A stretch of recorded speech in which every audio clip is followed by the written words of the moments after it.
कथा देई कथा रखिले पूर्व सरकार आमर समस्त दाबी दाबी रे रहीगला एमिति अभियोग करी एबे दाबी पूरण हेबा जा कटक वैषयिक शिक्षा और प्रशिक्षक निर्देशालय कार्यालय सम्मुख में आमरण अनशन कर राज्य सरकारी आईटीआई रो अतिथि प्रशिक्षक संघ।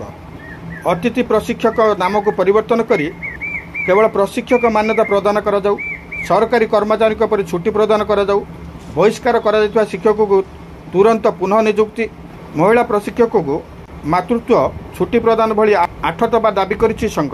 खगेन्द्र कुमार सियाल ये अनशन हो कारण हो दीर्घ वर्ष धरी आम मैंने आईटीआई काम करे ए वैषयिक निर्देशन अनुसार आम जी भी अनुरोध पत्र देचु ये कौन सी कार्यकारी करना आमको खाली प्रतारणा मिली।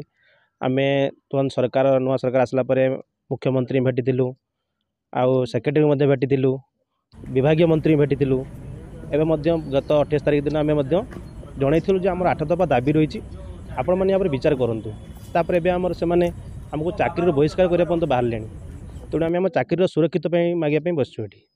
मुख्य दाबी आम रही आम जॉब को सुरक्षित करूँ, आमर दरमा किसी बढ़ातु। बहुत दिन दरमा आम बढ़ी ना से 16,880 पेंडिंग रही आमको आवारली बेसिस मिलूँ मंथली रेमुनेशन करामको गोटे बेसिक दरमाटे दि जाऊ आम चाकरी सुरक्षित दि जाऊ से आम आंदोलन बसचु।